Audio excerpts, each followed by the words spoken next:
حضرت عمر فاروق رضی اللہ عنہ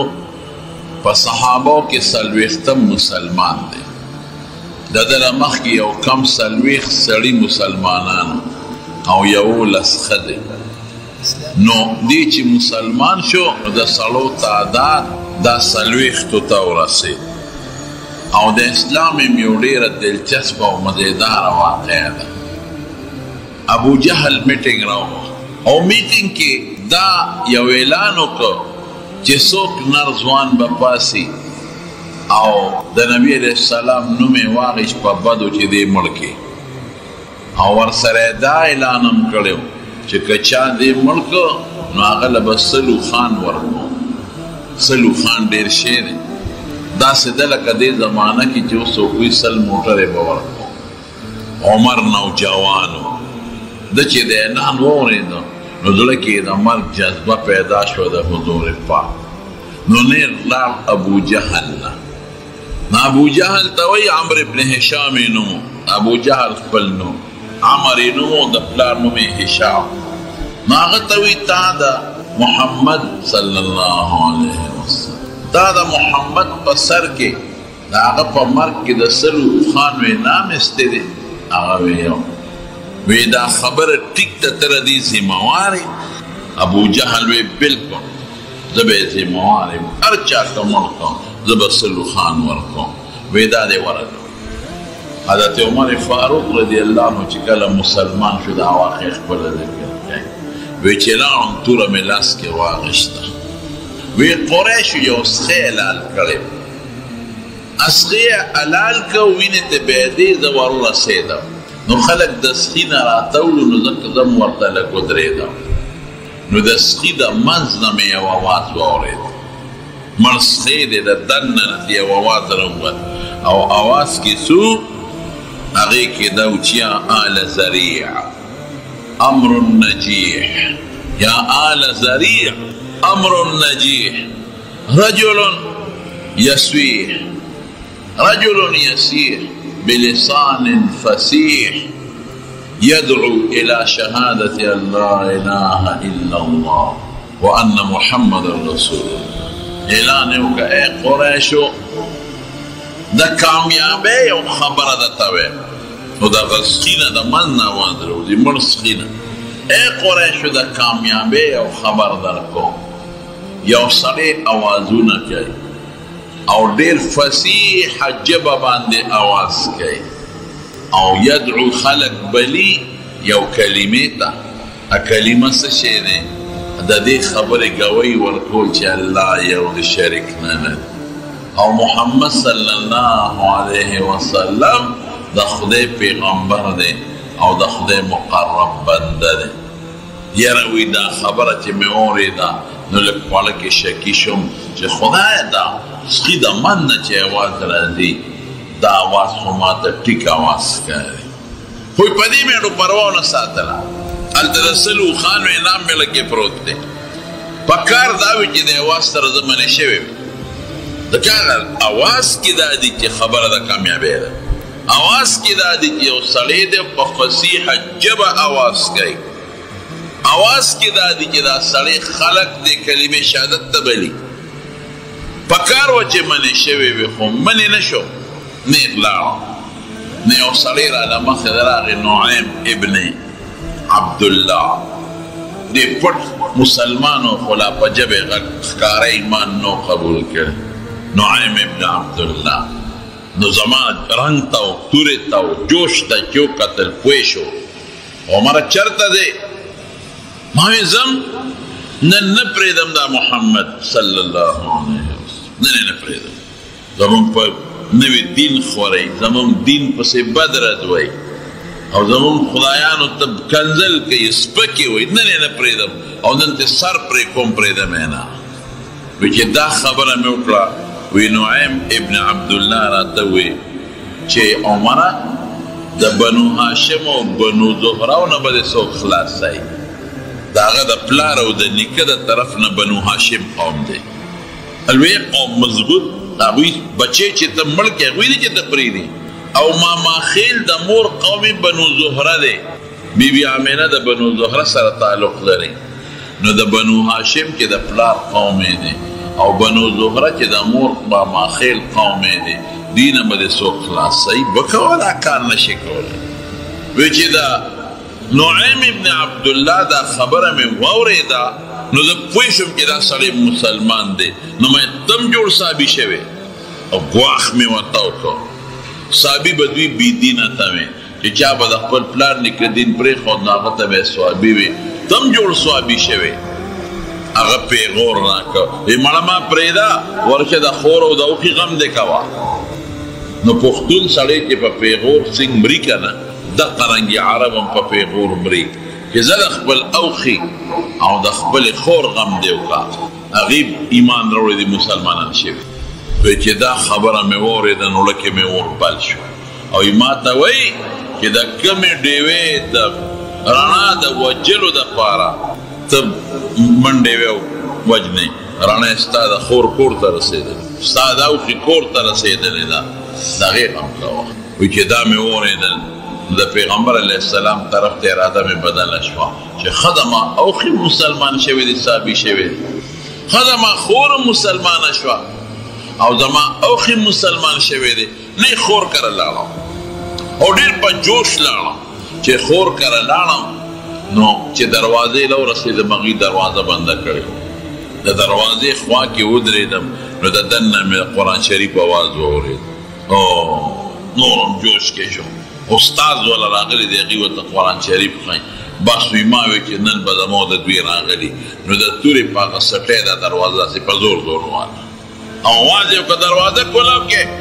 هغې پوه شو چې دا خو عمر راغی او دی خو په جذباتو کې دی بل جنجال جوړ نه کړي نو کوم استاذ چې ولا راغلی و د هغه نوم خباب رضی الله عنه خباب ابن حرت او د خور نوم یې فاطمه او فاطمه او د اوښي نوم یې سعید ابن زید دا هم په عشره مبشرو کې داخل دی کوم لس کسان چې رسول الله مبارک د هغې لس بیان کړی دی چې دا به جنت ته ځي نیو پکې سعید ابن زید ابن عمرو ابن نفیل رضی الله عنه هم دی او ستاسو ته وي ته پردی یې ته چې ته غاړې ته شي او زه یو ښیم او دی خور زمونږ به چل ول کوو د جګړه د کار سره پیښه ده خو ته غاړې ته شي په تا ګزارونه کړي نو حضرت خباب ابن حرت رضی الله عنه هغه د کټ لاندې پټ او چې ده ورته اوښي سینګ دروازه کولاو کړه نو د په اوښي شروع کړه او په پرځولو شو او ښه په والو ټکولو غزار خو بې د تورې نه کوي خو د تورې په هغه سټۍ وایي په هغه موټې جګړه شروع شو ته صحابي شوې تا د پلار نیکه دین پرېښود ستاسو پیغمبر مرګ پسې زه روان یم ته پکې څه شې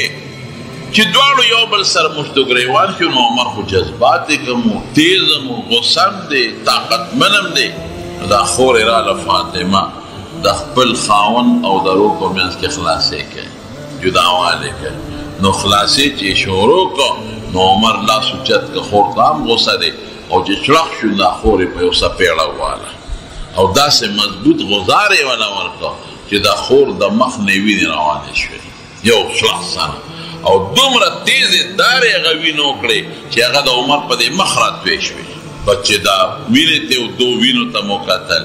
او دې ته مو کتل چې دا خو د پخور بنده بیا هم بنده خفه کېږي فرو دا زما څوک کړل زړه کې ورو ورو نرمۍ راځي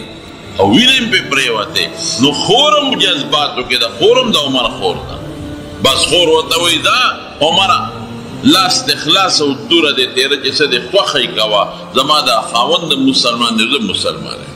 او چې د کوم خطاب ته زوی یې د هغې خطاب زم لوری یم تم د خطاب زوی غیرتي که نه زم د خطاب لورې زم غیرتي زه خبره تانه نه پټوم زه مسلمان زما دا خاوند مسلمان او توره دې لاس کې د مړه ته کړه چې څه دې خوښه یې کوه مړم که ده که ده د خور دې سترګو ته وکتل چې اوښکې ترې روانې دي او مخ ته یې وکتل چې وینې ترې روانې دي او خپل ځان ته وکتل چې د خور وینې د عمر په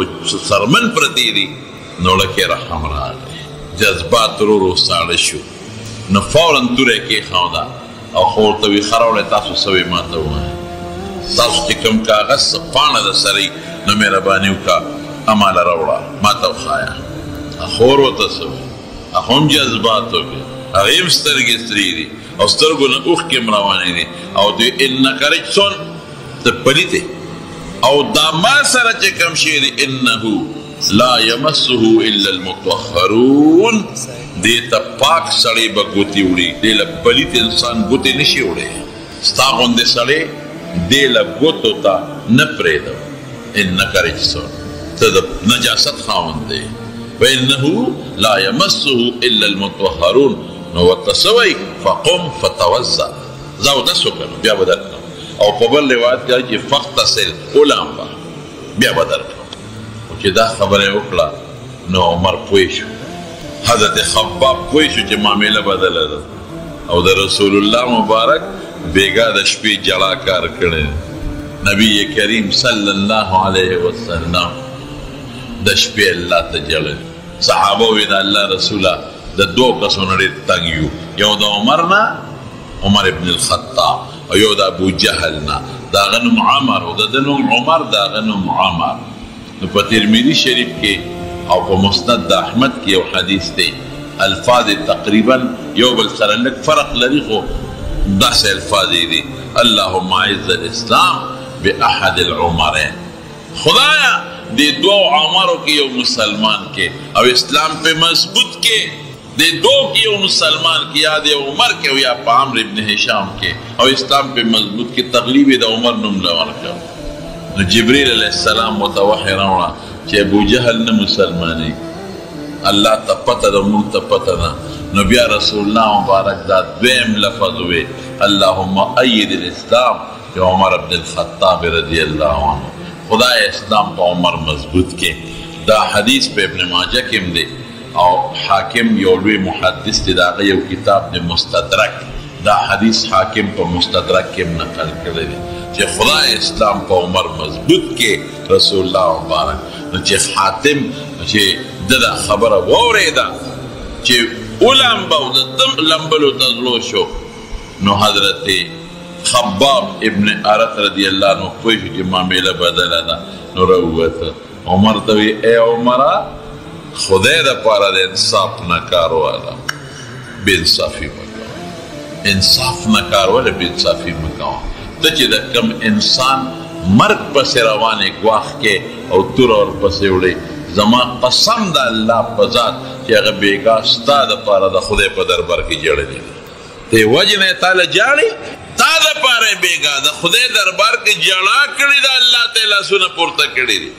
او دا دعا یې دله غوښتې ده چې اللهم اید الاسلام بعمر خدای د عمر په ذریعه اسلام مضبوط کې خدای دې مسلمان کې ادله خدای ته جاړي ادله دعاګانې کې او ته یې وجنې نن دا کار مولا په لاس کې اخیستی نن مولیان عالمان چې منځو کې نو د خپلو مقتدیانو ته او د امت ته دعاګانې کوي او امت به د کنځل کوي او نن مولا که جمعه کې دی نو عوامو ته دعاګانې کوي مسلمانانو ته چې خدایا دا جنت ته بوتلی موږ له شین شو تاسو له په درسونو کې د رسول الله مبارک امت ته دعا کوي چې خدای د پیغمبر ټول امت وبخي په حجونو کې په عمرو کې په مانځه کې په ختمونو کې مولیانو زړه ستړي که ستاسو دپاره خدای ته دعاګانې کوي چې خدای د پیغمبر امت ته هدایت نصیب کړي خدای ته وبخي خدای ته جنت ته بوځي خدای ته په نیغه لاره کې خدای د رسول الله مبارک خواله بوځي او تاسو چې خوله خوځي که نه نو چې پاکوي نو په مولی پاکوي کنځل او مولا کنځل او مولا د انصاف نه دی د انصاف د یو قوم او د یو ملت خلک خپل مذهبي مشر پسې کنځل نه کوي په سر یې ګرځوي ورشئ یهودیانو ګورئ چې کومې مذهبي مشر دی د یهودو ربي ورته وي ربي هغې ورته ربي وایي دومره قدر او عزت یې کوي چې د حد نه عیسایانو ګورئ د عیسایانو بادشاه د خپل مذهبي مشر دونه قدر کوي چې په دا سر یې ګرځوي هندوانو ګورئ د خپل مذهبي مشر دومره قدر کوي چې دومره بل څوک نه کوي سیکانو ګورئ د خپل مذهبي مشر قدر عزت کوي پارسیانو ګورئ د خپل مذهبي مشر دونه عزت کوي چې د هغې مخکې ودرېږي نه بې د مسلمان د خپل مذهبي مشر لګیا دی قرآن ښایي دین ورته ښایي اسلام ورته ښایي منځ ورته ښایي روژه ورته ښایي عقیده ورته ښایي د حضور پاک اخلاق ورته ښایي دې پکې نقطې راوباسي ورشه تاسو د عیسایانو مشرانو په کوم حال روان دي شرابونه څکي ورته پته ده شراب د هغوی مذهب کې هم حرام دي د خنزیر غوښې خوري ورته پته ده چې دا حرام دي او بیا هم کوي ودونه نه کوي او زناکاری کوي دوی ته هم ښه پته ده چې دا زناکاران دي ودونه نه کوي او زناکاری کوي سره د دې دومره غلطو د ګناهونو چې دې قوم ته پته ده بیا هم دومره قدر کوي چې دومره قدر به څوک د پلار ونه کړي ستاسو ملا صاحب معمولي چې خپه ده کېږدي که نه نو پکې 20 نقطې راوباسي ملا دا چل کوي دا چل کوي دا کوي به نه د دې معاشرې نه تم پیدا غم پیدا دغه شملې دي دغه پی دي تم ته پیدا ته د ستا مثال د شملو دی او د هغه مثال د کوچو دی نو پی چې څنګه نو کوچ به دی هغسې وځي پی چې څنګه نو شملې به دی هغسې وځي نو معاشره داسې ده چې د دې معاشرې نه حضرت عمر نه پیدا کېږي د دې معاشرې نه حضرت ابوبکر صدیق نه پیدا کېږي د دې معاشرې نه حضرت علي مرتضی نه پیدا کېږي د دې معاشرې نه حضرت ابو هریره او حضرت بلال نه پیدا کېږي د معاشرې نه هم دغسې پیدا کېږي څنګه تاسو یې ملا تاسو د اسمان نه نشي کوزېدی ملا به هم ستا د یو سړي زوی وی او د یو ښځې بچی وی او ستا یو تربور وی خو چې ته کوم خوراک خورې هغه هم خوري ته کومه جامه چې هغه اچوي په کومه ځمکه ته ګرځې هغه کوي نو ملا دله فرشته نشي راتلی انصاف دا نه دی په دې الله خفه کېږي خپل عیبونه مونږ پرېښي دي او د بل عیبونه لټوو د ملا عیبونه لټوو نو ورته وي حضرت خباب وی عمره د انصاف نه کار واله ته چې کوم شخص پسې ځې او د وجلو تابع کې او ورپسې ګرځې زما قسم د الله په ذات چې بیګې تاله جرلي او دا دعا یې کړې ده اللهم اید الاسلام بعمر بن الخطاب خدایا اسلام په عمر مضبوط کې خو چې دی واورېدل بس نورم نرم شو لکه د مومو غوندې او لاړ یو روایت کې راځي چې اودس یې وکړو او بل کې راځي چې غسل یې وکړو ویې لمبل او راغې وی خو دا پاڼه راکړې که نه تاسو دې پاڼه کې څه وي اتفاق دا و چې په هغې کې وجیبه لفظ و هغې کې دا لفظ و انني انا الله لا اله الا انا فاعبدني واقم الصلاه لذکري انني انا الله ظالم ګوره لا اله الا او سوی لا اله الا انا بل خدای نشته مگر دی فاعبدني زما عبادت وکړه واقم الصلاه لذکري ما د پاره مونځ وکړه ما پکې یاد کړه چې دی واورېده نورم پې اوربل شو وی دی معبود نبی کریم صلی الله علیه وسلم دغه وخت کې حضور پاک په دار ارقم کې و دا د ارقم ابن ابي ارقم رضی الله عنه کور او په هغې کې پټ او دا اطلاع هغه ته رسېدلې وه چې عمر تور اخیستی او ستا مرګ پسې راغلی دی هغې دروازه را دننه کونډه کړې وه دی کې عمر ورغی دروازې وټکوله دننه آواز ورکړه څوک یې وی عمر یم بس په صحابو هیبت جوړ شو ولې ځکه دې وخت کې صحابو ته له د جهاد حکم نه دی شوی نه دفاعي جهاد شته او نه اقدامي شته نه دا شته چې کافر مړ کا نه دا شته چې کافر در باندې غزار کړي نو خپله دفاع وکړه دواړه نشته د مسلمان لاس لا دې وخت کې تړلی نو صحابو سره فکر شو صاحب عمر دی یو روایت کې حمزه صاحب راځي او په بل کې راځي چې نبی کریم صلی الله علیه وسلم په خپله ورمخکې شو او وی پرېږده دروازه ورته کولاو کې که دې په ښه نیت راغلي مرحبا او هرکلی به ورته ووایي او که دې په غلط نیت راغلي چې هم د ده په توره دې دا سر پرېږدو او چې دروازه یې ورته سینګ کولاو کړه نو یو طرف ته یو کس ولاړ دی بل طرف ته بل ولاړ دی او نبی علیه السلام ورمخکې شو حضرت عمر وی د ګریوان نه داسې ونیوم او ځان ته یې لږ راښ کړمه او ما ته وی عمره هغه وخت لا نه دی راغلی چې ته کلمه ووایې تا باندې هغه ټیم نه دی راغلی چې ته مسلمان شوې ستا غوندې هوښیار سړی د اسلام نه لرې پاتې کېدل حضرت عمر وی قسم په خدای چې د رسول الله مبارک لاس مې ګریوان نه راغی د سر د ویښتو نه لوکه پورې رانه خولې وبېدې او ما وی د الله رسول هم په دغه نیت راغلی کلمې شهادت یې ووایي او په هغه دار ارقم کې رب العالمین حضرت عمر فاروق مسلمان او صحابه د ډېرې خوشحالۍ نه چغه وواله الله اکبر د ډېرې خوشحالۍ نه او فورا حضرت جبریل ابن ماجه کې راځي په نورو کتابونو کې شته د اسمان نه راکوز شو او چې راغی جبریل رسول الله مبارک ته څه وایي وی د الله رسوله استبشر اهل السماء باسلام عمر. استاد حسین خوشاله او د عمر په مسلمان یو بل مبارکي ورکوي. دقسې نن په اسمانونو کې د اسمان فرښتې یو بل ته ورته رغاړو دي او د عمر په اسلام یو بل ته مبارکي وایي. ټول د اسمان فرښتې پې خوشاله وخت کې خلک یو بل ته مبارکباد وایي. خوشاله وخت کې خلک یو بل ته ترغاړه وځي او یو بل ته د خوشحالۍ اظهار کوي. دا عمر خدای پاک مسلمان او چې کله دا آیت واورېده کنه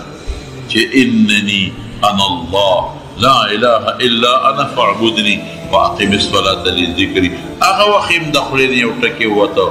ما احسن هذا الكلام واکرمه، ما احسن هذا الكلام واکرمه. یاره دا خبره خو ډېره مزېداره او د عزت نه ډکه خبره او رسول الله مبارک ورته دعا کوي چې کله دې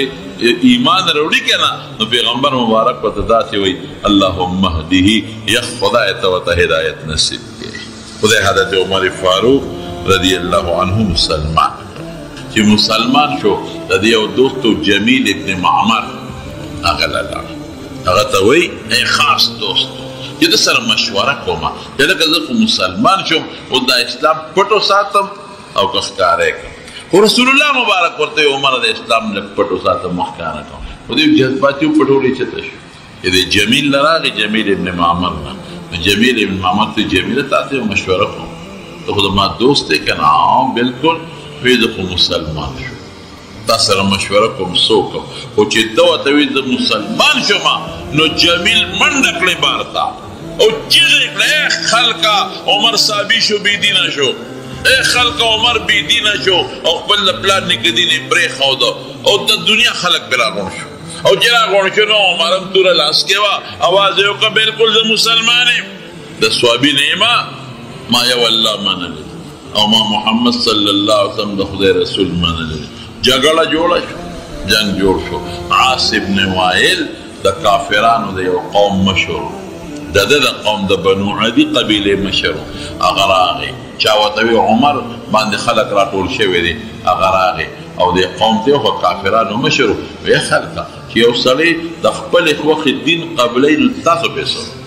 یو سړی دی د هغه د خپلې خوښې دین خوښ دی او ستاسو دین یې نه دی خوښ نو ستاسو پې څه؟ او تاسو څه وایئ چې تاسو به د بنو عدي قبیلې یو سړي ته نقصان رسوئ او مونږ به داسې پرېږدو دله ما امن ورکړو عمر ته دی مسلمان دی خو ما امن ورکړو که چا هم دته نقصان ورسو د ما د ټول قوم بېزتي به یې کړي ده پیشه او دی پیشه نو خلک لاړل. زما وروڼو بهادر انسان و ډېر بهادر څلوېښتم مسلمان دی لیکن د خپلې بهادرۍ او د رسول الله مبارک سرزمینې په وجه میرټ لیست کې کم خوا ورسېد. نمبر 40 په اسلام کې 40 وا څلوېښتم دویم نمبر ته ورسېد. پیغمبر علیه السلام صحابه خو ټول د جنت زیرې ورکړی شوي دي، مبشرین بالجنت دي. خو د لسو کسو پیغمبر علیه السلام په یو مجلس کې نوم اخیستی دی او یو لست یې ذکر کړی دی. هغې کې لومبي نوم د حضرت ابوبکر اخلي، ابوبکر فی الجنه، دی به جنت ته ځي. او دویم نوم د حضرت عمر اخلي، عمر فی الجنه، عمر به جنت ته ځي. دویم نمبر. او دا ولې دین او ایمان جذبه اړه کې ډېره ده. د دین او د ایمان جذبه یو څو یې درته ښیم. د غزوې بدر چې کوم قیدیان ونیولي شو او یا کسان او د مدینې منورې ته بوتله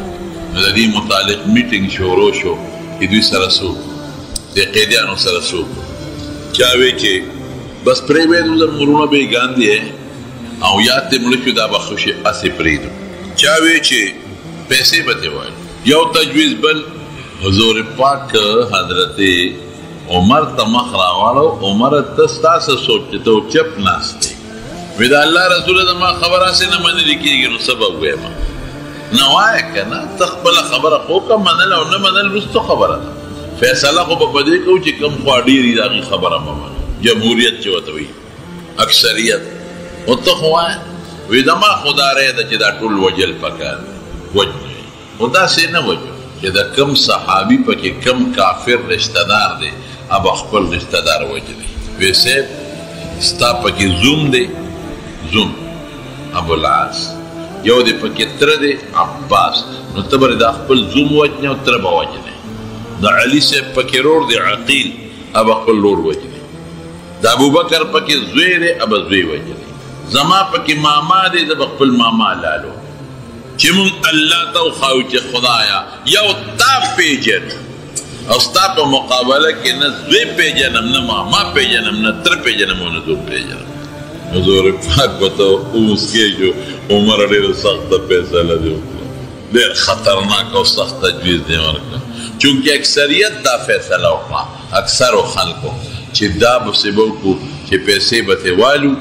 فدیه او خوشي به یې پرېږدو نو حضور پاک د هغه اکثرو خلکو په رای باندې فیصله وکړه نو قرآن د عمر پر نازل شو فیصله خو حضور پاک د اکثریت پر وکړه خو چې فیصله وشوه نو قرآن حکیم کې الله آیت نازل کا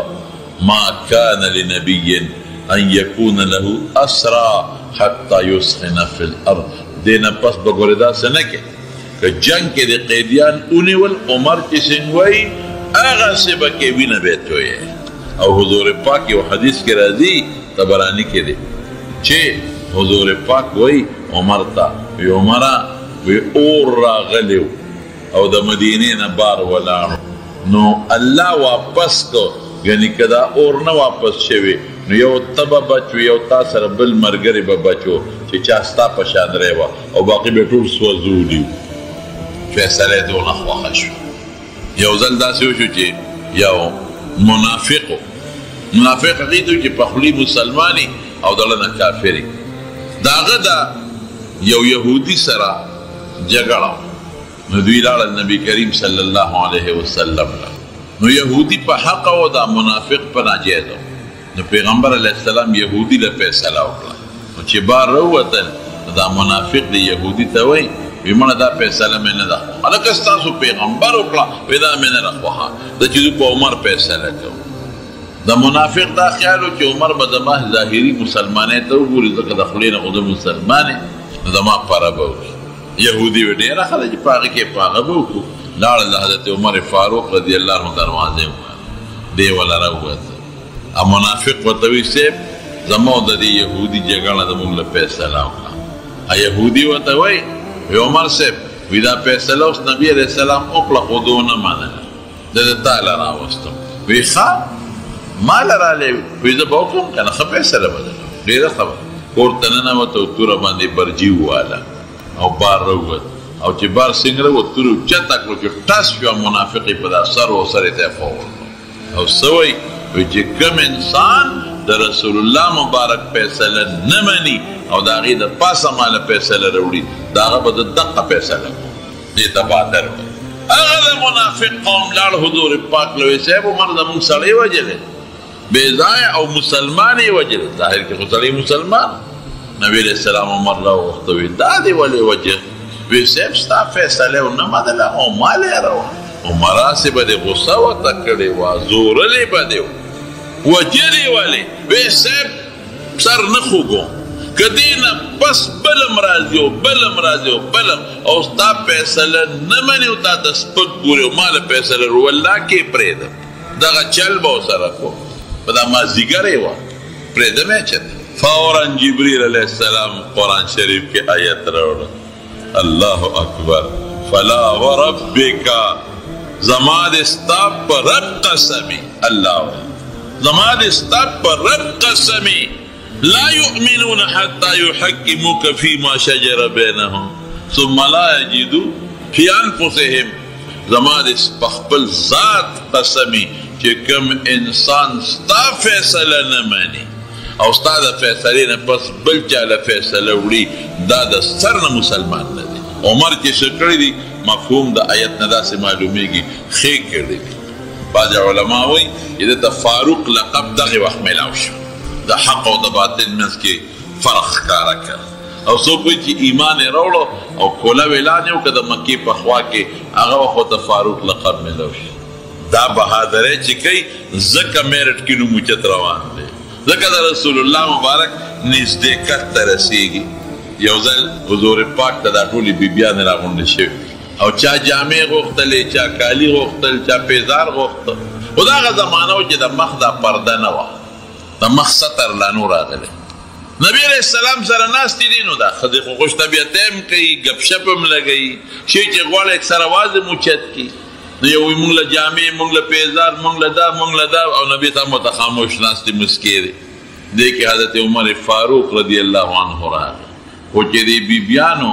د مسلمانانو میندو د عمر کش پړش واورېدل که نه نو یو هم خپلې کوټې ته منډه کړې بلې منډه کړې لاړې وتښتېدې عمر ورغی حضور پاک خندل د الله رسوله خدای دې ټول عمر وخندوه خدای دې ټول عمر وخندوه ولې خاندې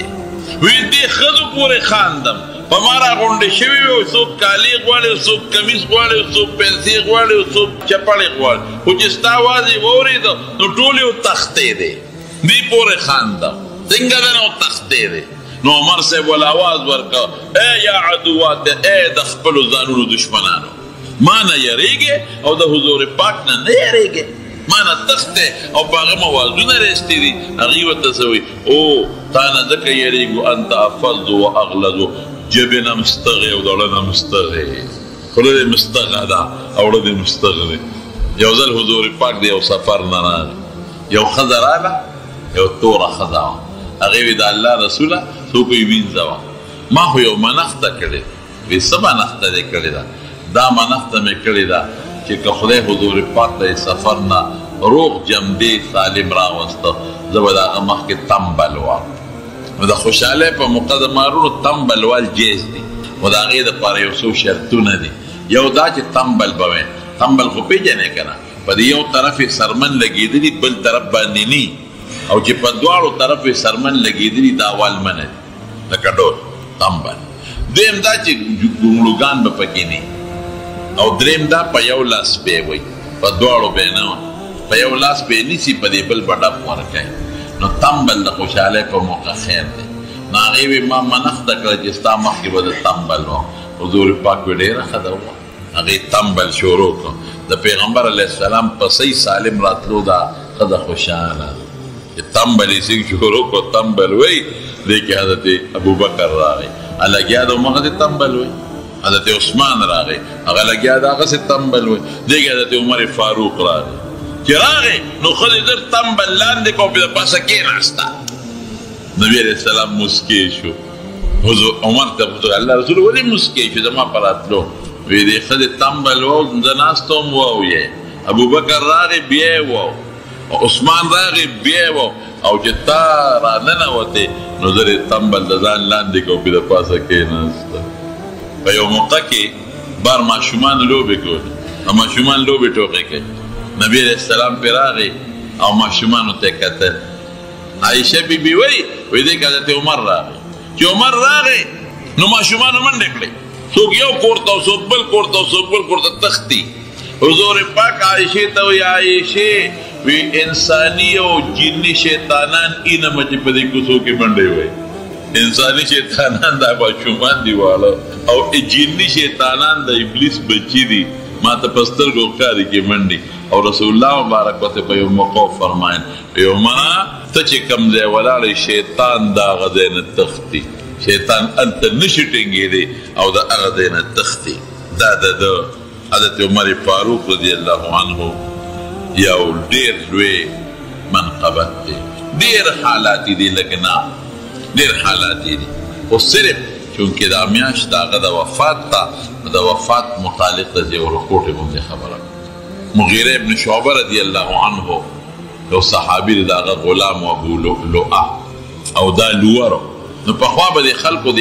غلامانو باندې دیاړی کولې غلام به یې واخیسته نو هغه ته به یې ویل تا چې کوم کار درې هغه کوه ماښام به مانه دونه پیسې پیدا کړي نو مغیره ابن شعبه ورته وی بس ته کار کوه ماله به دومره پیسې درولې یا د میاشتې دونه پښې به راکړي عمر صاحب بازار کې روان د ابو لؤلؤه ورته وی امیر المؤمنین زما یو خبره واوره وایه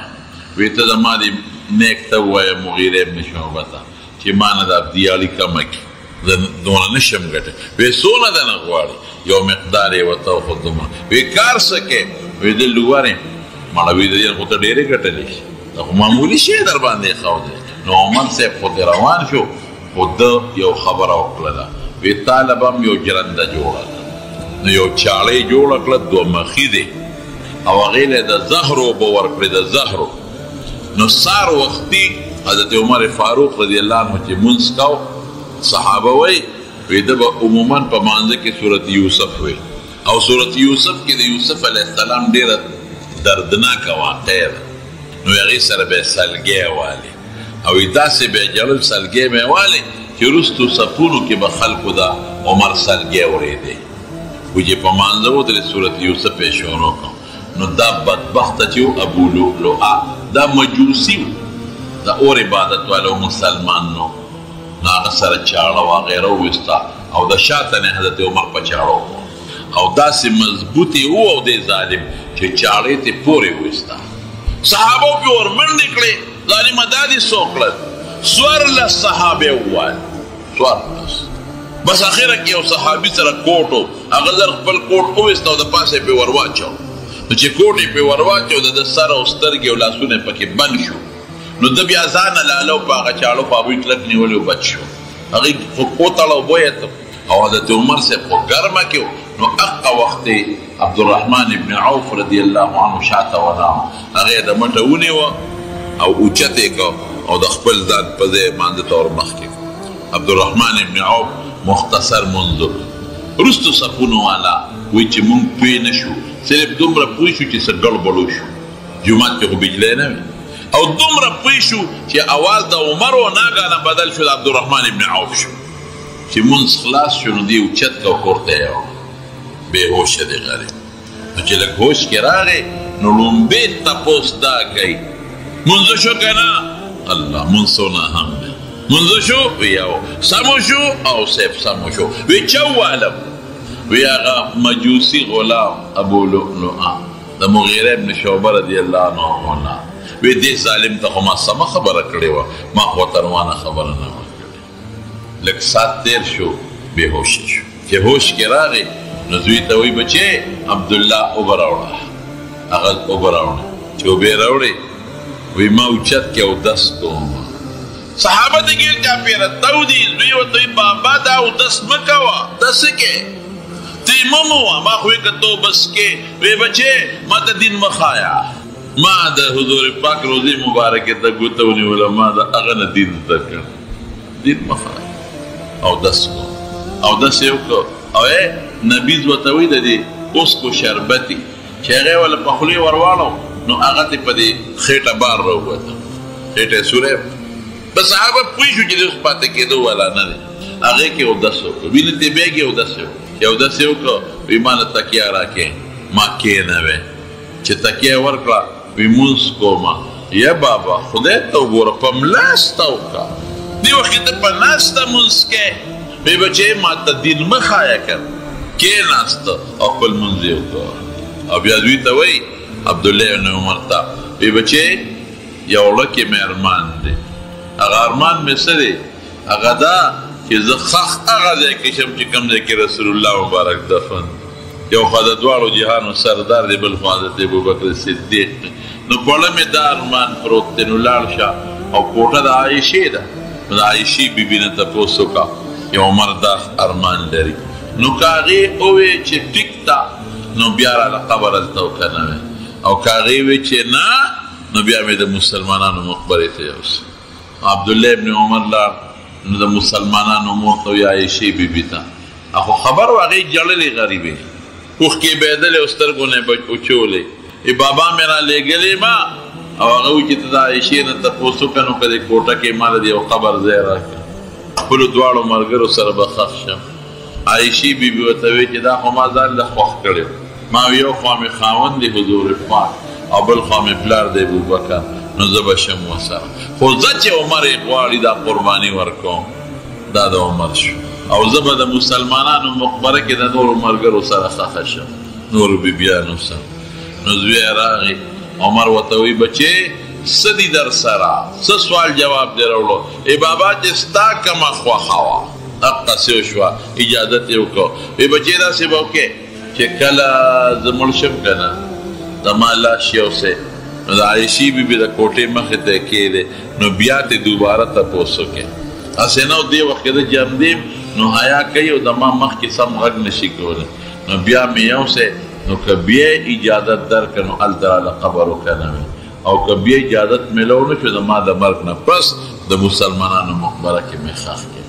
نو چې څنګه سا ورکړه او یوېړه نو بیا یې ول اواز ورکړه عایشې بیبي عمر لاش یې وروړی دی څنګه دې خوښه د هغه و چې تپوس ته وکړې وایي قبر وله وکنوي ځان له مې خوښ کړی عمر مې ځان نه خوښ دی قبر وله وکنوي نو د حضور پاک یو ارمان پوره شو څنګه یو ځل جمعات ته حضور پاک را دننه شو ښي طرف ته حضرت ابوبکر صدیق او ګس طرف ته حضرت عمر فاروق نو رسول الله مبارک ښي طرف نه ابوبکر ونیوه او ګس نه عمر ونیوه او داسې مخامخ صحابو ته ودرېده وی هاکذا نبعث یوم القیامه په قیامت په ورځ به موږ د قبرونو نه دقسې پاسو هغه پیشنګویي د حضور پاک خدای پوره کړه حضرت عمر صاحب ورسره دفن د حدیبیې صلح چې کله کېده نو پیغمبر علیه السلام جوړه کوله او د صحابو جوړه نه وه خوښه صحابه وایي چې جوړه دې ونه شي بس په مکه ورځو او خپل عمره به کوو او که دوی نه پرېښودو جنګ ورسره کوو ځکه دا خو د خدای کور دی د چا ملکیت خو نه دی او موږ د حج د عمرې احرامونه مچولی دي نیت هم کړی دی لبیک هم ویلی دی نو چې موږ صلح وکړو واپس ځو او سخت کال عمره ونه کړو نو خلک به راپورې ملنډې کوي او خندا به راپتک پورې کوي لیکن د پیغمبر علیه السلام دا خوښه وه چې جوړه دې وشي نو حضور پاک جوړه وکړه هغوی سره نو په جوړه کې یو شرط دا ولګو چې تاسو مسلمانان به سخت کال دی کال له به عمرې له راځئ دا شرط نور 9 شرطونه نور یو پکې داو چې که زمونږ نه څوک کافر درو تښتي او مسلمان شي نو مونږ له به یې واپس راکوئ او که ستاسو نه څوک مسلمان مونږ له راوتښتېد مونږ به یې نه درکوو بس نبی علیه السلام جوړه وکړه خو عمر ډېر خفه و دومره پریشان حضور پاک ته راغی نیغ ودرېده وایي د الله رسوله تا خو مونږ نه د جهاد بیعت واخیستې ورځو اوس دې جوړه وکړله او بیا ورته څه وایي وی دا الله رسوله ته برحق پیغمبر یې که نه ویم تا مونږ ته نو ویلي چې عمره به کوو ویلې مې نو ولې به عمرې واپس ځو وی ما تا ته ویلو چې سخت کال به عمره کوو د کال قید مې پکې لګولی و درته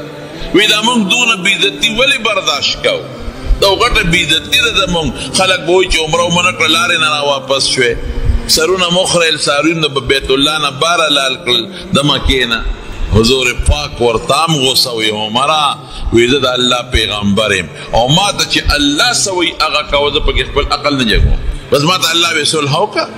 عمر صاحب ډېر د جذباتو نه لار حضرت ابوبکر صدیق لا هغه ته وایي وی ابوبکر اوس دې نه دی خبر چې نبي علیه السلام څه جواب راکړی دی ابوبکر خپله خیمه کې دی خو د ابوبکر او د حضور پاک نسبت اتحادي او د علما وایي ډېر قریب شوی و فنا فی الرسول چې ورته وایي عمر ورته وی ابوبکر نبی علیه السلام د الله پیغمبر دی که نه دی وی ولې نه دی رښتونی زه منم ته منې او مونږ ته یې نه ویلي چې عمره به کوو وی ویلی یو نو ولې به عمرې ځو وی تا ته یې دا ویلو چې سخت کال به عمره کوو وی دا دومره بېعزتي مونږ ولې برداشت کوو وی عمره د خدای پیغمبر دی خو چې خدای ورته څه وي په هغې به عمل کوي چې کومې خبرې حضور پاک کړې وی عمر ته او ته ابوبکر وکړې عمر وی ډېر پریشان و چې اخر د دوی نه به یو سړی راشي او مسلمان به شي مونږ به واپس ورکو او که زمونږ نه یو سړی دوی له لاړ او کافر شو نه به یې راکړي او سخت کال به مونږ واپس عمره به نه کوو وی چې په لاره تلو وی دې کې حضور پاک اواز وکړه چې عمر ته اواز کې وی ما ته چا وی چې نبی علیه السلام دې غواړي بس وی ما وی چې زما په حق قرآن نازل شو که نه ځکه ما د پیغمبر علیه السلام سره خبرې دی کې وختې دی دا د دینی عصبیت دی د دین جوشي په انسان کې نو بعضې وخت کې دویم پلار ته وایي بابا دا کار کول پکار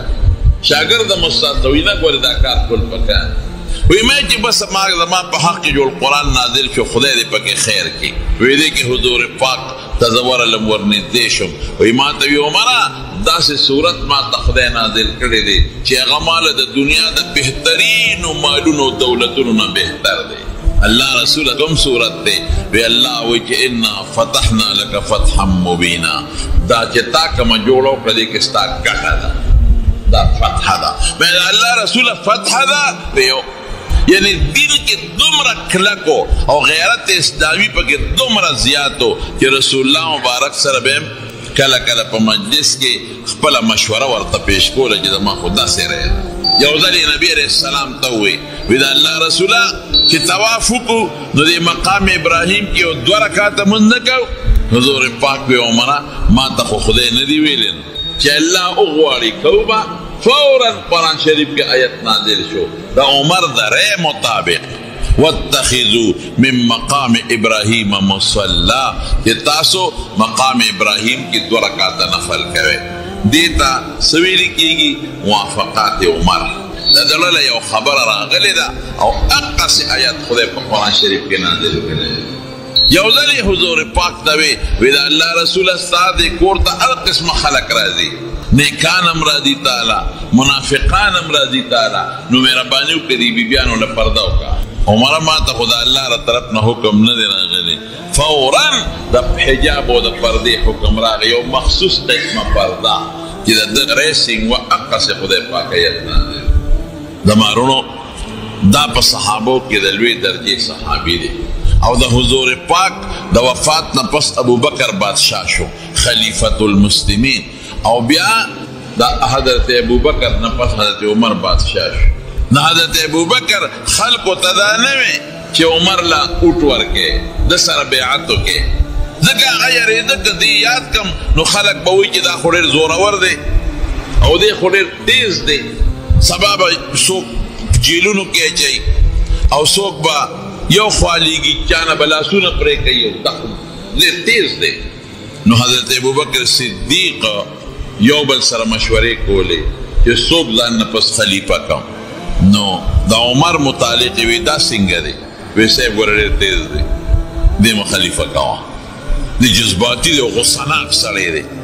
خلیفه لږ صابر پکار دی حضرت ابوبکر وی چې دا خلافت بوج یې په سر راشي دی به خپله نرم شي د باندې لا بار نه دی پروت نو یو کاغذ کې د ده نوم ولیکه د حضرت عمر او صحابو ته ویل راشئ دې کاغذ کې چې ما کوم نوم لیکلی دی دې سره بیعت وکړئ زما نه پس به دې ستاسو خلیفه وي نو یو براته کاغذ باندې به یې لاس کېښود حضرت علي رضی الله عنه راغی نو په کاغذ یې لاس کېښود وایي بیعت مې ورسره وکړه اګر که د عمر نوم پکې وي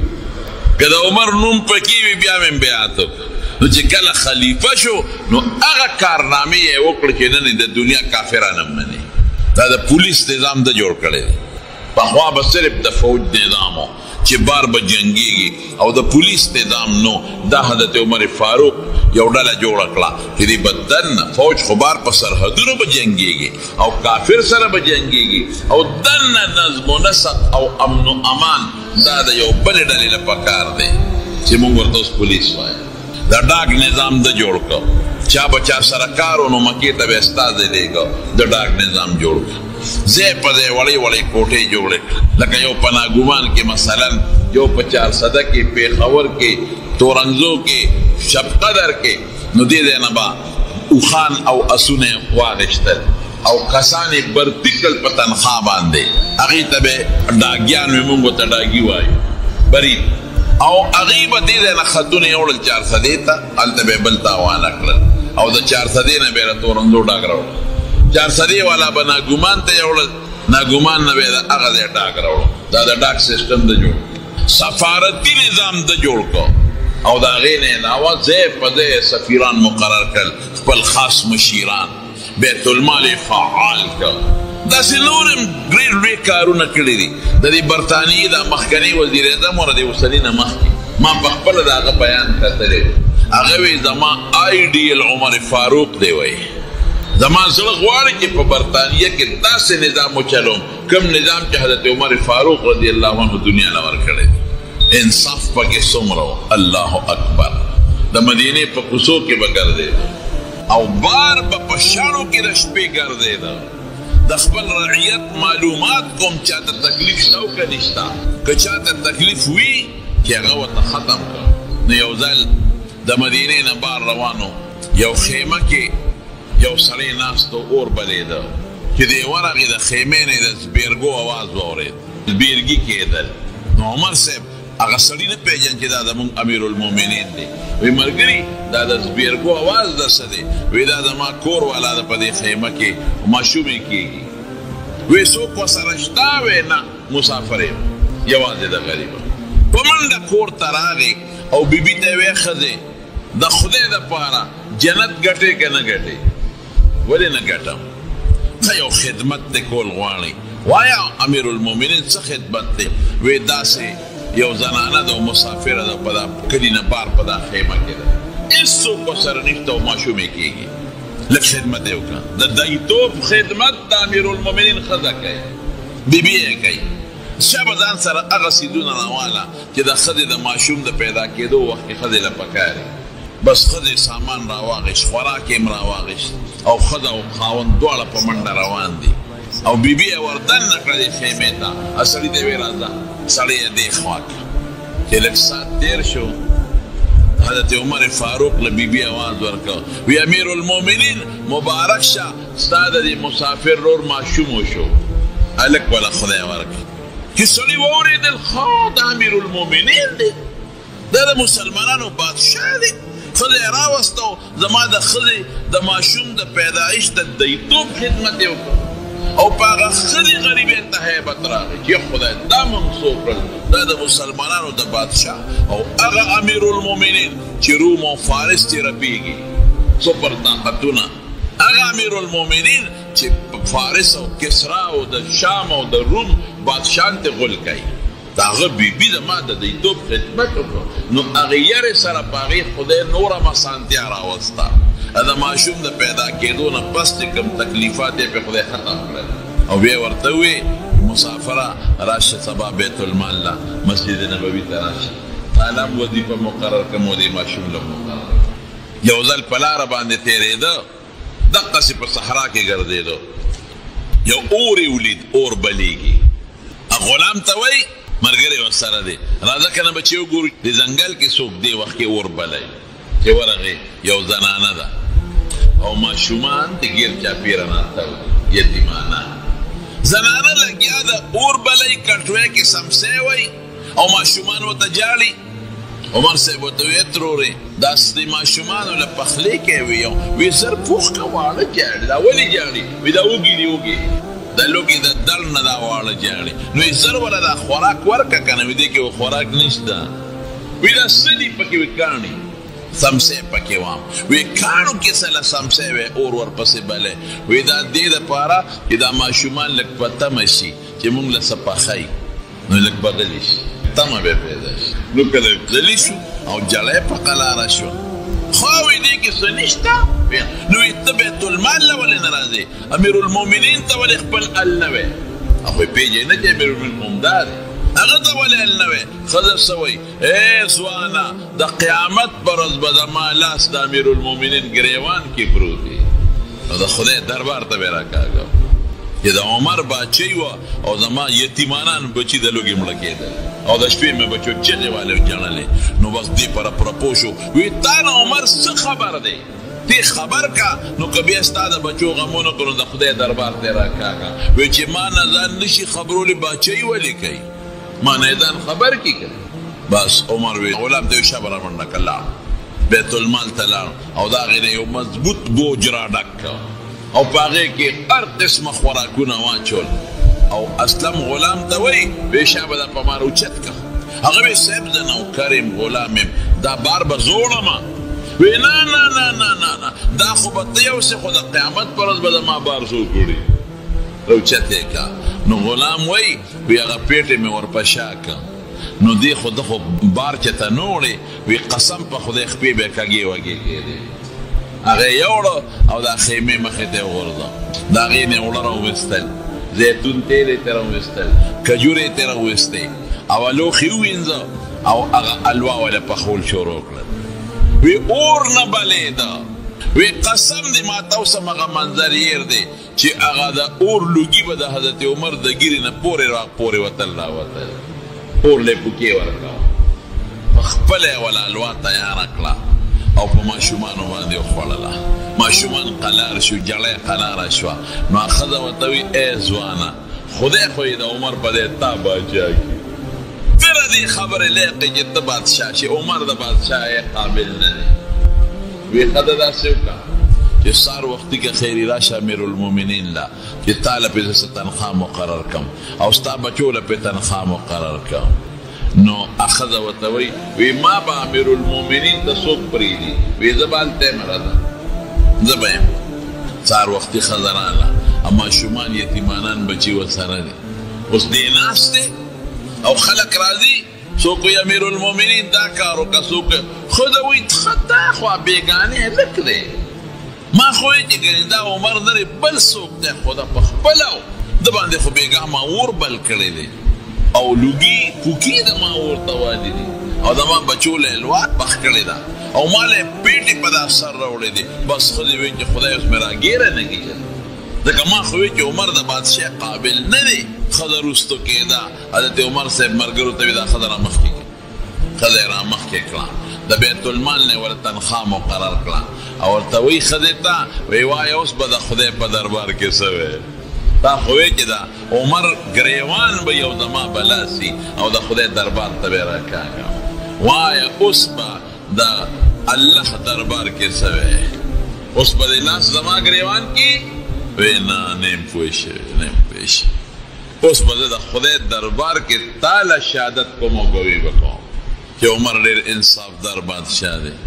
په نیمه شپه ګرځېده او د خپل قوم او د رعیت حالات پې معلومول او په نیمه شپې ما له خوراک زما یتیمانانو بچو له راوړی دی او په نیمه شپې زما بچو له الوا پخ کړې ده او اور یې مراله بل کړی دی. دې ته عدل او انصاف وایي او دا خو د مشهوره خبره ده وایي که د فرات د دریاب په غاړه سپي د تندې مړ کېده نو د قیامت په ورځ به یې تپوس د عمر نه کېږي. نو د فرات د دریاب په غاړه سپي ولې تندې مري دریاب شته که نه اوبه دې اوس کېږي نه وایي که د دریاب په غاړه م سپي ته موقع نه وه او ده اوبه نه شوې څکلی جې ښکته و دې نه شو ورتلی او دا سپي د تندې مړ شو عمر نه به تپوس کېږي. یوازې د انسان نه زموږ د بادشاهان خو غر کې دي دوی خو د پنګ پونګ پورې بس په تمه دي چې د پنګ پونګ ته یې ځان هغې ته شان خطا کړی دی په دې نه دي پوه چې ما نه به د دې ټول قوم تپوس کېږي د حقه ما نه به د ښځو هم تپوس کېږي ما نه به د کونډو هم تپوس کېږي ما نه به یتیمانانو هم تپوس کېږي ما نه به د غریب هم تپوس کېږي. دوی غریب دل کړل دوی خو خپلو عیشونو کې او په عشرتونو کې سر پراته دي او پیسه د ملک بار وباسي بس petrol grain का gas grain का बिजली ग्राना का बिजली शता कम ځای او لګیا دي سه به ټیکسونه لګاوه او خېټه خپله ډکاوه. نو دا بادشاه دا ظالمان دي نه به خدای د قیامت پر ورځ تپوس کوي دا ټول چې دا د سلم کم دي خدای به دې تپوس کوي. لیکن انصاف نشته دي خو یې مونږ جنت وګټه دي خو کیمري دي او فوټوان دي او ویډیوګانې دي او پوج دی او پولیس ته مخکې وروسته منډې ترړې وي او سلوټونه ورته کېږي بس جنت ته مو وګټه پته به درته ولګي چې ورشئ. رسول الله مبارک فرمایي وایي د بادشاه نه چې بادشاه دوکه وکړي د ده نه غټ ګناهګار او دوکهباز د خدای په نس بل نشته وایي. د حضرت عمر دا نظام او دا سوچ د مخلوق ته حضرت عمر فاروق رضی الله تعالی عنه پرېښی دی چې سپی مړ شي د تندې نه عمر نه به یې وي تپوس یو ځل راغې جومات ته د خلکو د کوټو ناوې وي د اعلان وکړي دا ناوې اخوا کې د کوټو اوبه بل طرف ته واړوي ځکه دا ناوې جومات کې بیږي چې باران شي نو خلکو ته تکلیف دی. او هغه صحابه وایي چې دا خو یقینا اوس هم پردي کور ته د خپله ناوه نه شي جوړولی په شریعت کې دا خو جومات د خدای کور ته زمونږ اوبه ماتې دي ناوې دي او دا خو واقعي خلکو له به تکلیف وي. نو ټولو خلکو خپل چتونه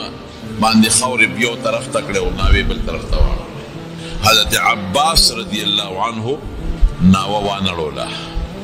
حضرت عباس د حضور پاک تر عمر چې راغی ویې کتل ټولو خلکو ناوې اړولې وې او د عباس ناوه نه وه بدله شوې. نو عمر لرګې راواغېست هغه ناوې وواله ولې خوا غورځوله وی زه خو امیر المؤمنین ما اډر وکړو او انصاف خو به کوو نو نورو خلکو ناوې واړولې او عباس ناوه نه ده اړولې نو ده وله په لرګي راوغورځوله. حضرت عباس ته چا وی ای د خدای بنده چې نورو خلکو ناوې اړولې تا به هم اړولې وې که نه هغه دې دلې وغورځوله وی غورځوله وی ما ځکه نه واړولې چې قسم په خدای دا ناوه حضور پاک په خپلو لاسونو مبارکو دلته یې ښودې وه نو ما ځکه ګوتې نه ونه چې عمر ته پته ولګېده نو لاړ حضرت عباس پسې وی عباس دا راناوه رښتیا حضور پاک په خپلو لاسو لګولې ده وی او وی دا ځکه ما لرنه چې ما کله کوټه جوړوله نو پیغمبر علیه السلام مبارک را سره بره نو خټم لیو کو نو ناوه هغه کېښوده او د ناوې دا غاړې رانه جوړه کړه اوهو دا تا ما ته ولې نه وې دا ما څه غلطي وکړه وی عباس راشه اوسه نو عباس یې بوته حضرت عمر ولا خټه خوشته کړه ناوې ولا برابر کړه او عباس ته وی زما په اوږو به ودرېږي او زه به دې اوچتوم دا ناوه او په خپل ځای اوس واپس لګې وی نه امیر المؤمنین داسې نه کېږي کوټې ته زه خېجم په خپله به ټیک کم وی نه ناوه مې غورځولې ده او هغه ناوه مې غورځولې ده چې د حضور پاک د مبارک لاس لګېدلې ناوه ده نو اوس یې کفارم دقه ده نو عمر ورته ټیټ شو او دی په اوږو د پاسه ودرېده او پاس یې اوچت یې کړه نو حضرت عباس ناوه ولګوله یو ځل یو واقع بعضې کتابونو لیکلې ده وان کان فیه کلام خو خیر دې درته وایم حضرت حسن رضی الله عنه حضرت علی صاحب سره او حضرت عمر په منبر ناست دی او تقریر کوي اخو معشوم و راکوټ و رامنډې کړې او حضرت عمر ته مخامخ ودرېده وی راکوشره دی منبر نه دا خو زما د نیکه منبر دی ځه د خپل پلار په منبر کښېنه زما د نیکه په منبر ناست دی ځه د پلار په منبر دې کښېنه دا خو زما د پلار منبر چې دا خبره وکړه صحابه هم حیران شو او وی ته خو زما نوکر یې اخو معشوم دی د حضور پاک ناست وی ته خو زما غلام یې ته خو زما نوکر یې حضرت عمر صاحب ورغی او خلق حیران و چې خدای دې ماشوم ته څه ونه وایي سړی خو زورور دی جذباتي دی حضرت عمر صاحب ورغی او حضرت حسن یې راونیوه علي صاحب ولاړ خلکو یې صاحب ماشوم دی وی نه ماشوم خبره نه ده دې کې خبره بچې چا درته ویلې چې داسې ورته ووایه دا چا ولمسولې وی نه ته زما نوکر یې چا نه یم لمسولې دا زما د نیکه ممبر دی زما د پلار ممبر دی کولی که چې دا د خپل پلار ګوره ای بچې زما د پلار ممبر خو نشته دی دغه ممبر دی د حضور پاک او د هغه د وفات نه پس خلکو ابوبکر له ورکړه او د هغه نه وفات نه پس خلکو ماله راکړه بچې زما ممبر کوم دی ورته یې وې ته زما نوکر یې ګوره ماشوم دی حضرت عمر صاحب چا دی ورشه کاغذ او قلم راوړی او خلک حیران دي چې دا دې څه کوي ماشوم دې پرېږده وی نه کاغذ قلم راوړی نو کاغذ قلم یې راوړه نو عمر صاحب پې د پاسه ولیکل چې زه د حسن نوکر یم د حضرت حسن نوکر غلام یم غلام ای بچې په دې در ګوته ولګوه خلکو یې څه کوي دې کې مې غرض دی د حضرت حسن نه په کاغذ ګوته ولګوله چې ته زما غلام یې حضرت عمر صاحب وجړل وی چې کله مړ شم او قبر کې مې کېدی نو دا کاغذ زما په سینه د پاسه کېدی ماله چې فرشتې راشي او ماله تپوس وکړي چې څه عمل دی راوړی دی نو زه یم چې اسم نشته زه خو د حسن غلام یم د غلام او د نوکر تپوس د آقا نه کېږي زه خو د هغه غلام یم نوکر یم کېدی شي په دې مې وبخښي لکه یې څونه یره وه د حضور پاک صحابي دی حضرت حذیفه ابن الیمان رضی الله تعالی عنه دته به صاحب السر وي د پیغمبر علیه السلام ډېر پټ رازونه و د سره ډېر خفیه او پټ رازونه ورسره و صاحب السر نو یو ځل ورته حضرت عمر وی دلته راشه راویې غوښته نو چې راویې غوښته نو ورته وایي وی حذیفه وی تا سره خو د پیغمبر علیه السلام ډېر رازونه پټ پراته دي که نه وی وی منافقین یې درته خولی دي وی او امیر المؤمنین خولی دي وی درته معلوم دي وی یو بلکل معلوم دي یو راته معلوم دی خو ګوره امیر المؤمنین که ته رانه تپوس کوې چې ما ته یې وښایه نو خولی درته نشم ځکه دا ما سره د حضور پاک راز دی راته یو منافق معلوم دی ما ته حضور پاک ویلي پلانکې د پلانکې زوی منافق پلانکې د پلانکې زوی منافق پلانکې د پلانکې زوی منافق یو یې راته خولی خو ګورې خولی درته نشمه اپې ویارې چې هسې نه د منافقینو نومونه ورته وښیم او شروع پې ونه کړي مړه یې نه کړي حضرت عمر وجړل ډېر یې وجړل وی حذیفه دا تپوس نه کوم مې ښایه راته خو ته د دې منافقینو په دې لیست یو نظر ور واچوه وګوره چې د عمر نوم پکې شته او که پکې نشته دومره لکې یره پرته دومره یره سره د دې نه چې مبشر بالجنت دی د جنت خوشخبري میلاو شوې ده لیکن لکه یاره دومره پرته ده او یو ځل وایي مسلمان هغه چې د خدای نه ډېر زیات یریږي او مسلمان هغه چې د خدای نه تم هم ډېره زیات دی نو څه وایي وایي که بالفرض الله د قیامت پر اعلان وکړي چې یو کس به جنت ته ځي باقي به ټول دوزخ ته ځي فرضي خبره ده بالفرض وی به ځیم وی زه بړه کېم چې دا که خیرې ځیم دونه مې د خدای د رحم تمه ده او که الله اعلان وکړي چې صرف یو کس به دوزخ ته ځي باقي د ټول جنت ته ځي یو به یو ابلیس تم جنت ته ځي نو وی اب هم ځیم دونه د خدای نه یریږم خوف او رجا ورته وایي زموږ علما د روم بادشاه راغلی و جباله او مسلمان شو حضرت عمر فاروق ډېر زیات ورته خوشحاله و چې دا خو د روم د یوې علاقې لوی بادشاه دی او مسلمان شو نو عمر صاحب ورله ډېر لوی پروټوکول ورکړ ډېر عزت یې وله وکړ ډېر قدر یې وله وکړ چې دی خوشحاله شي تر دې حده پورې چې دی بادشاه وی زه عمره کوم نو عمر صاحب وی زه سره خپله ځم یو ځای د سره زه عمره کوم زه یې بوځم دونه عزت یې وله ورکړ نو د مدینې نه تر مکې پورې ورسره عمر فاروق فوج لښکر وزیران ټول په ملګرتیا کې لاړل نو چې عمره یې کوله نو د روم د بادشاه تاویږي هلته لنګونه یې والي د یو بانډي سیخ په د روم د بادشاه پلنګ راله نو چې د قدم اوچت که د هغې غریب نه بادشاه نه لنګ وښویده نو د روم د بادشاه د جبله لاس اوچت که او د بانډي سیر یې په دې مخ یو مضبوطه څپېړه ورکړه خو د انصاف حکومت و بانډي سیر نیغ لاړ حضرت عمر ته شکایت وکړ صاحب د روم د بادشاه ووالم وګوره مخ یې راله وسوځم ولې نو وی به زما خپل هغه پلنګ راله ما خو قصدن خپه نه ویښې اخوره شو د لنګ ښکته و پلیس کې و زما خپه پې راله د پلیس کې ولې نه اوچته و لنګ یې وسپړدلی شو زه یې ووالم حضرت عمر صاحب د روم هغه بادشاه جبله راوغوښته وی دا بانډی سي ته ووایه وی دا خو دې خو نه کړل که اوس کوسه پورې وله څونه پروټوکول ورکړه څونه عزت یې وله ورکړه چې ورسره د مدینې نه مکې ته عمرې له هم راغی خو اوس د انصاف خبره راله د حق او د انصاف نو غاړه به نه بندې اوس وی داسې وکړه دې بانډیسي ته زه منت کوم چې معاف دې کړي او که زما په منت یې معاف نه کړې نو ته دې معافي وغواړه خیر دی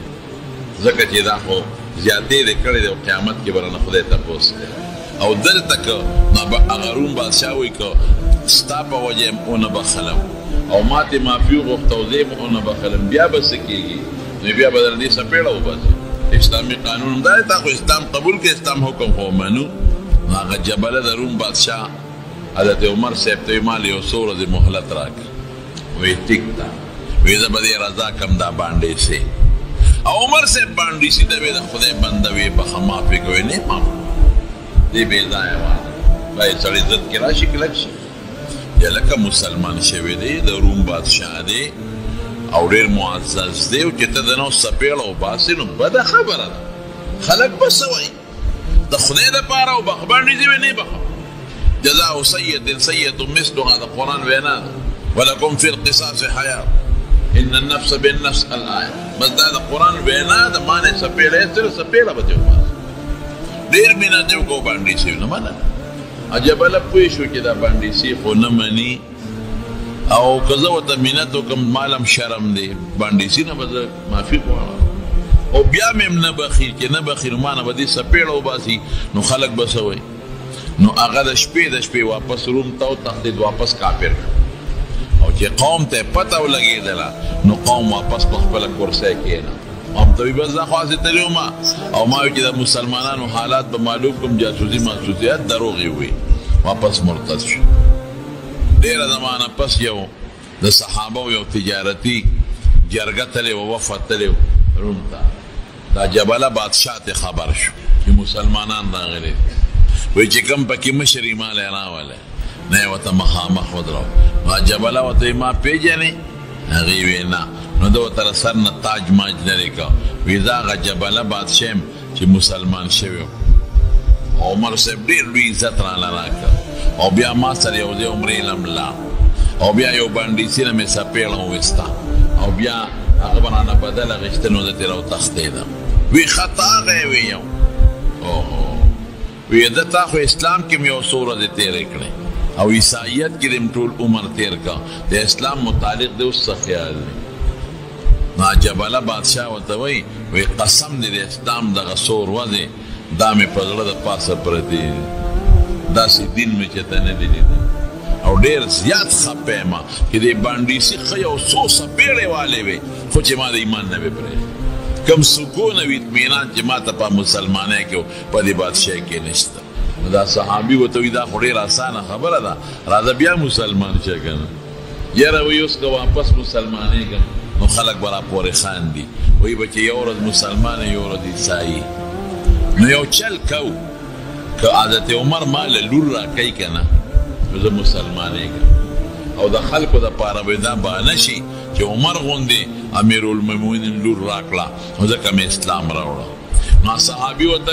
وی که د ما د لور خبرې خو د نه قربان او که د عمر د لور خبرې نو خو د هغې اختیار دی زما نه دی وی لاړ شه تپوس دې وکړه که لور راکوي مسلمانېږم واپس اسلام پسې مېړه سوځي خپه یم ورپسې صحابي راغی مدینې شریفې ته او په مدینه منوره کې حضرت عمر تعالی وی صاحب هغه جبله بادشاه سره په روم کې میلاو شم وی خاص حال وی اسلام ته اړه کېږي او ما دعوت هم ورکړه چې راځه مسلمان شه خو هغه وی په یو شرط مسلمانېږم که عمر لور راکوي نو تا ورته څه وی ما وی چې د عمر لور خو د هغه د اختیاره زما د اختیاره خو نه زما لور یې در کوم د هغې لور کې خو زما اختیار نشته وی د خدای بنده بد دې وکړل یو لور نه چې څومره زما لونه یې د اسلام نه قربان هله ځان رسوه چا به یو لور مې شته چې ولی یې ورکړم دې غریب بیا خو پیاده مزلې وې د اوښانو د اسونو روم خو لرې مزل دا صحابي کې لاړ نو په روم کې یې لګوله وه ده تپوس کوي دا لګوله جلسه جلوس ته څه دی وی دا هغه جبله بادشاه مړ شوی دی ایمان قسمت کې نو یو ځل په مکه مکرمه کې روان و حضرت عمر فاروق رضی الله عنه او فوج ورسره دی وزیران ورسره دي الله اکبر نو د مکې یو غر ته وخته او د خپل ځان یې د ګریوان نه داسې ونیو او ځان ته وایي ای عمره یاد دي هغه وخت رایاد که چې دلته به دې اوښان سرول د دې غر په دې ویښ کې په دې دربونو کې به دې اوښان سرول عمره ځان ته اوس وایي نورو خلکو به خپلې ګډې چیلې او اوښان چې کور ته بوتل نو ماړه به یې بوتلل او عمره چې تا به اوښان بوتل نو نار به نو عمره پلار به راته وی خطاب چې عمره تا نه به څه جوړېږي تا نه د اوښانو د سرولو چلم نه درځي خلک اوښان ماړه کور ته راولي او ته نارې بوځې او نارې راولي یا عمره څه به درله جوړېږي تا نه به څه شی جوړېږي د اوښانو په سرولو هم نه پوهېږي نو عمره یو د هغه وخت دغه حال و چې پلار به پیغور درکو او د اوښانو د سرن په چلم نه پوهېدې او عمره یا نن د ټولو مسلمانانو بادشاه د ټولو مسلمانانو دا د چا د برکت نه دا د رسول الله مبارک او د اسلام او د ایمان د برکت زمارونو دومره جهادونه وکړل په خپله زمانه کې چې 22 لاک مربع میل علاقه 2 لکه مربع میله دا د عمر سے په زمانه کې په اسلام کې داخله شو یمن مکمل فتح شو